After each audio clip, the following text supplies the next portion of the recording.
Assalamualaikum warahmatullahi wabarakatuh. Halo sahabat cerita kehidupan. Apa kabar kalian semua? Syukur alhamdulillah kita bisa berjumpa lagi di channel ini. Salawat dan salam selalu tetap tercurah kepada junjungan kita, Nabi besar Muhammad Shallallahu Alaihi Wasallam. Tidak lupa kami sampaikan salam sehat, salam sejahtera. Semoga kita semua tetap dalam lindungan Allah Subhanahu wa Ta'ala. Seperti biasa, kita akan berbagi kisah dari yang unik, menarik, sampai bikin nangis. Semoga bermanfaat.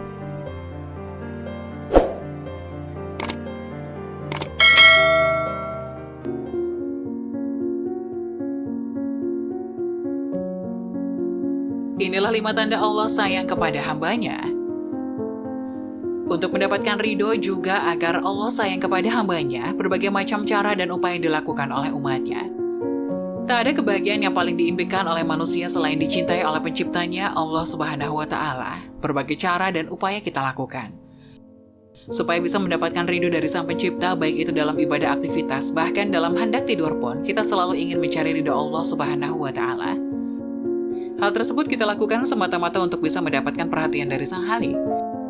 Karena keutamaan ketika kita dicintai Allah Subhanahu wa Ta'ala, insya Allah kita akan mendapatkan kenikmatan di dunia, terlebih lagi kenikmatan di akhirat.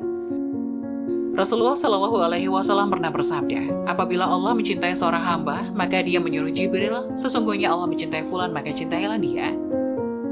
Maka Jibril pun mencintainya, lalu Jibril menyuruh kepada penduduk langit, sesungguhnya Allah mencintai fulan, maka cintailah dia. Maka penduduk langit pun mencintainya, setelah itu kecintaan diteruskan. Setelah itu kecintaan diteruskan kepada penduduk bumi. Hadis riwayat Bukhari. Sahabat beriman, lalu apakah ciri-ciri kalau kita disayang Allah? Berikut 5 tanda agar Allah sayang kepada kita. Pertama, dibukanya pintu amal solih sebelum kematian. Rasulullah Shallallahu Alaihi Wasallam bersabda, apabila Allah menginginkan kebaikan kepada hambanya, Allah akan jadikan ia beramal. Dikatakan apabila dijadikan beramal itu. Beliau bersabda, Allah bukakan untuknya amalan solih sebelum meninggalnya sehingga orang-orang yang berada di sekitarnya ridho kepadanya. Hadis riwayat Ahmad dan Al-Hakim. Dari hadis tersebut sudah jelas dikatakan bahwa jika Allah menghendaki kebaikan pada hambanya, maka Allah akan menjadikan hamba tersebut beramal solih sebelum wafatnya dan menjadikan hamba tersebut senantiasa bertobat kepada Allah Subhanahu wa Ta'ala dalam setiap kesalahan dalam setiap nafasnya. Sehingga ketika hamba yang dikehendaki Allah meninggal dunia, maka ia meninggal dalam keadaan husnul khatimah, juga diampuni segala dosa-dosa yang pernah dikerjakan semasa hidupnya di dunia. Sungguh sangatlah beruntung seorang hamba yang dicintai Allah. Yang kedua yaitu dipercepat sanksi di dunia. Rasulullah Shallallahu Alaihi Wasallam bersabda, apabila Allah menginginkan kebaikan kepada hambanya, Allah akan segerakan sanksinya untuknya di dunia. Dan apabila Allah menginginkan kebaikan, Allah akan membiarkan dosanya di dunia, sampai Allah membalasnya di hari kiamat. Meski salah satu tanda orang yang dicintai Allah adalah dipercepat sanksinya di dunia, akan tetapi kita tidak dianjurkan meminta kepada Allah agar dipercepat sanksi kita di dunia, karena belum tentu kita akan sanggup untuk menghadapinya.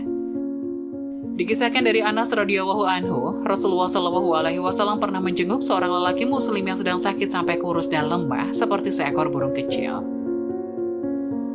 Kemudian Rasulullah Shallallahu Alaihi Wasallam bertanya kepadanya, pernahkah kamu berdoa untuk memohon sesuatu kepada Allah? Sahabat tersebut menjawab, iya, saya pernah berdoa. Ya Allah, ya Tuhanku, apa yang Engkau siksakan kepadaku di akhirat kelak, maka segerakanlah siksa tersebut di dunia. Mendengar pengakuan itu, Rasulullah pun berkata, Subhanallah, mengapa kamu berdoa seperti itu? Tentu kamu tidak akan tahan. Mengapa kamu tidak berdoa, ya Allah, berilah kami kebaikan di dunia dan kebaikan di akhirat. Lalu peliharalah kami dari siksa neraka. Lalu Rasulullah Shallallahu Alaihi Wasallam berdoa kepada Allah untuk sahabat tersebut, dan Allah pun menyembuhkannya. Hadis riwayat Muslim. Dari kisah tersebut kita sudah ada sedikit gambaran bahwasannya siksa akhirat sangatlah berat untuk kita. Untuk itu kita tidak dianjurkan untuk meminta sanksi permintaan tersebut semasa kita masih hidup. Akan tetapi kita sangat dianjurkan untuk terus dan selalu berdoa memohon ampunan kepada Allah agar diberikan kebaikan di dunia maupun kebaikan di akhirat. Dan semoga kita semua dijauhkan oleh Allah dari siksaan api neraka. Amin ya rabbal alamin. Kemudian yang ketiga, difakihkan dalam urusan agama. Rasulullah Shallallahu Alaihi Wasallam bersabda, barang siapa yang Allah inginkan kebaikan kepadanya, akan difakihkan ia dalam agama. Hadis riwayat Bukhari dan Muslim. Yang dimaksud difakihkan adalah pemahaman yang Allah Subhanahu wa Ta'ala berikan kepada seorang hamba, sehingga ia mendapat pemahaman yang lurus terhadap Al-Quran dan hadis, di mana kepakihan ini bersumber dari kepentingan hati dan dari akidah yang sahih. Karena saat hati dipenuhi dengan hawa nafsu, maka orang tersebut tidak akan dapat memahami Al-Quran dan hadis dengan benar. Setelah itu diberikan ujian atau cobaan seperti dalam sabda Rasulullah SAW. Barang siapa yang Allah inginkan kebaikan, Allah akan memberinya musibah. Hadis riwayat Bukhari dan Ahmad. Sahabat beriman, musibah tidak selalu berkaitan dengan azab Allah yang ditimpakan kepada hambanya. Akan tetapi musibah sebetulnya adalah ujian bagi seorang hamba untuk memuji tingkat ketakwaan kita kepada Allah. Rasulullah bersabda, setiap cobaan yang dihadapi umatnya itu untuk menggugurkan dosa dan mengangkat derajat. Begitu juga dengan Quran Surat At-Taghabun, ayat 11, Allah Subhanahu wa Ta'ala berfirman, tidak ada suatu musibah pun yang menimpa seseorang kecuali dengan izin Allah, dan barang siapa yang beriman kepada Allah, niscaya Dia akan memberikan petunjuk kepada hatinya, dan Allah Maha mengetahui segala sesuatunya. Dalam ayat tersebut sudah dijelaskan, dikatakan bahwa semua ujian datangnya dari Allah, dan bagi siapapun yang berserah diri ketika mendapat ujian dari Allah, maka Allah akan memberikannya petunjuk kepada hati orang yang sedang diuji, supaya mendapatkan kebaikan dari suatu ujian tersebut. Untuk itu apabila kita sedang diuji dengan pangkat atau jabatan, berendah hatilah atau tawadu, supaya kita terhindar dari kesombongan. Semoga penjelasan tadi dapat memberikan hikmah dan manfaat untuk penonton semuanya. Jangan lupa like, subscribe channel ini agar tidak ketinggalan video-video bermanfaat selanjutnya. Sekian dari kami, terima kasih. Wassalamualaikum warahmatullahi wabarakatuh.